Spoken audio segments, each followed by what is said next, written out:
Hola a todos y bienvenidos a Biografías de Ficción. Ya saben, su canal de YouTube donde elegimos personajes ficticios y trazamos una cronología, una biografía, una vida y hechos como si hubiera existido realmente. Elegimos personajes ficticios de series de televisión, de películas, de libros, novelas, de videojuegos o incluso de cómics. Y en el resto de vídeos semanales solemos hacer la historia de un lugar ficticio basado en estos contextos que les he hablado anteriormente, o la biografía real de un personaje, una persona real que haya sido relevante para la historia de la humanidad, que puede estar enclavado en el marco del séptimo arte, de la investigación, de la política, del deporte, de la música, etc. Bien, pues hoy vamos a hacer la biografía ficticia de Ricardo Irving. Bien, pues les voy a dar 5 segundos para que se suscriban a mi canal. Ya saben que a ustedes solo les cuesta un solo clic, pero a mí me ayudan mucho para seguir haciendo vídeos. Muchas gracias. Bien, Ricardo Irving es un personaje ficticio de la saga de videojuegos Resident Evil, y Irving hace su primera y única aparición en Resident Evil 5, donde comienza siendo el principal antagonista, aunque en realidad no era más que un peón en el plan de Albert Wesker. Según los informes de la BSAA, Irving era el millonario supervisor de una planta de petróleo en la división de desarrollo de recursos de Trichel en África. Fue muy arrogante y desafiante y tenía una sed insaciable de riquezas. Esto, junto a su cualidad de ser un hombre de recursos, le hace ser el principal hombre de Trichel en la compraventa de armas biológicas en África. Cuando Trichel invertía en desarrollar y vender armas bioorgánicas junto a Albert Wesker, Irving fue el principal vendedor de dichas armas en África. Conocía todo el plan de esparcir uroboros por el mundo, y al igual que Stella Yone y la controlada Jill Valentine. Irving creía que su ADN sería aceptado por el virus. Cuando la BSAA se enteró de los turbios tratos de Irving y en teoría a espaldas de Trichel, partió a detenerlo, pero no para incautarse de armas bioorgánicas, sino para detener a un contrabandista ilegal de armas biológicas, ya que pensaban que este lo hacía por pretensión personal y no bajo el mando de alguien.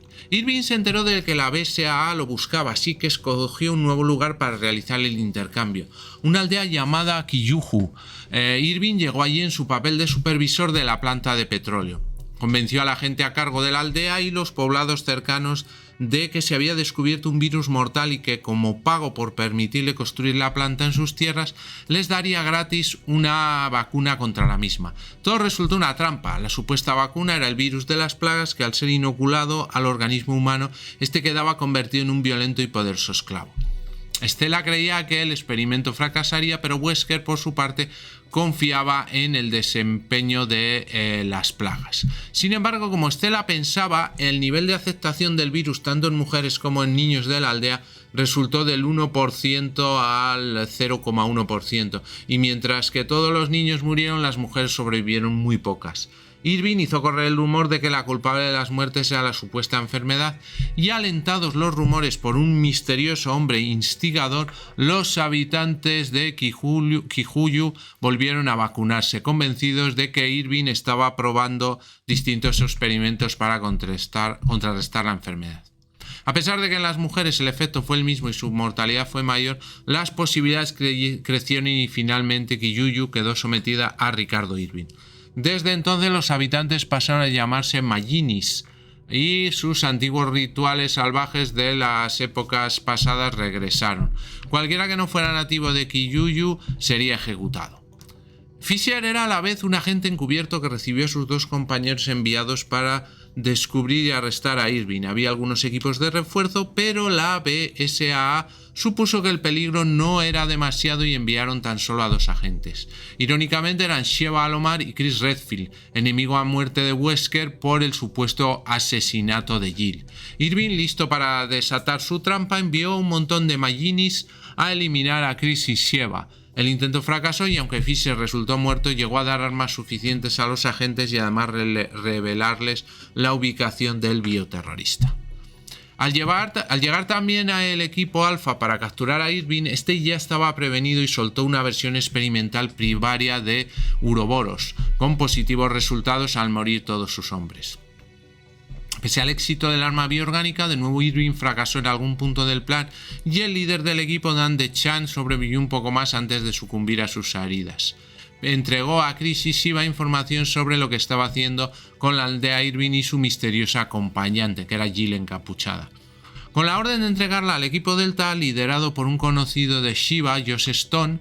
Por otro lado, el monstruo de Uroboros fue encerrado por Chris y Shiva en un cuarto de gas e incinerado hasta la muerte, sin que quedaran rastros y pudiendo escapar sanos y salvos.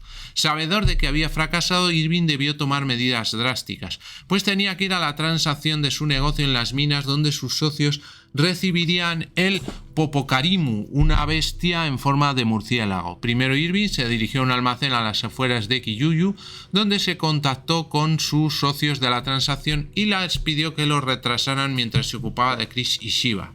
Tras esto se dirigió a un pequeño punto en las minas para buscar todos los documentos que resultaran importantes o comprometedores. Sin embargo, mientras estaba revisando los archivos en su ordenador, fue sorprendido por Chris y Shiva, que lo apuntaron con sus armas. Al verse en cierto modo acorralado, Irving debió sacar una pistola y mantener a raya a los agentes mientras la controlada Jill venía a salvarlo. Irving se burló de Shiva cuando ésta lo reconoció y luego se jactó de ser un hombre de negocios con principio, muy diferentes a los demás bioterroristas.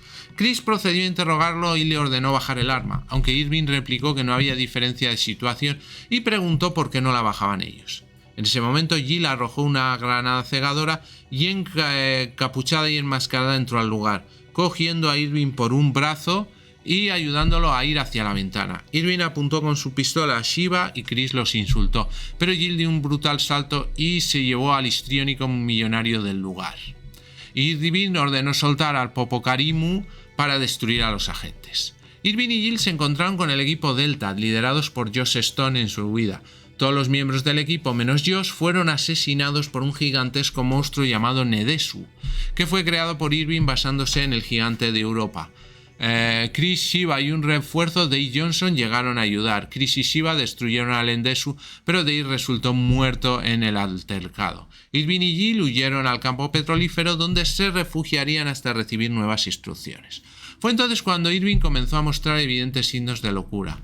Al llegar al campo petrolífero, el bioterrorista fue informado de la pérdida del Nedesu y de la desaparición del Popocarimu. La frustrante destrucción de dos armas biológicas tan potentes e importantes en un periodo de tiempo tan breve fue un golpe muy poderoso para el codicioso hombre de negocios. Finalmente Irving quedó aterrado. Si trataba de retirarse, Wesker lo mataría, pero si trataba de continuar, la BSAA lo capturaría y todo estaría perdido para él. Tras llegar a la conclusión de que no podía hacer nada más, reunió toda la fortuna que había amasado y trató de escapar de la refinería. Cuando ya estaba en su barco, listo para zarpar, fue interceptado por Jill, que amenazó con matarlo si no se enfrentaba a los dos agentes. En un principio él trató de negarse y la juzgó por no tener personalidad propia, pero finalmente aceptó con tal de sobrevivir. Jill le dio a Irving una muestra de la plaga de control. A diferencia del virus, las plagas... Este virus no priva al huésped de su raciocinio, pero transforma totalmente su cuerpo. Por ello, los huéspedes del virus deben resignarse a no volver a ser humanos. En un último intento desesperado, Irving preparó unas bombas para hacer estallar la refinería, teniendo las esperanzas de que la explosión destruiría evidencias comprometedoras y de paso acabaría con Chris y Shiva, salvándolo de estar obligado a utilizar la plaga de control para tal cosa. Los agentes llegaron al barco y el bioterrorista, ya completamente desequilibrado, les gritó que era hora de los fuegos artificiales, antes de marcharse velozmente en su barco con toda la fortuna que amasó y la plaga. Por desgracia para Irving, en la refinería apenas quedaba petróleo y la explosión no tuvo el efecto deseado. Shiva y Chris escaparon en un bote con Josh. Ajeno a la supervivencia de Chris y Shiva, Irving viajaba tranquilamente en el barco. Josh y sus dos compañeros tirotearon el vehículo marítimo y asesinaron a los pistoleros, por lo que Irving se vio sin opciones y ante la incredulidad que le causó ver a los dos de la BSAA con vida. El millonario se quebró para siempre. Enloquecido, enfrentó sin más arma que la ampolla con la plaga de control en la mano a Chris y Shiva.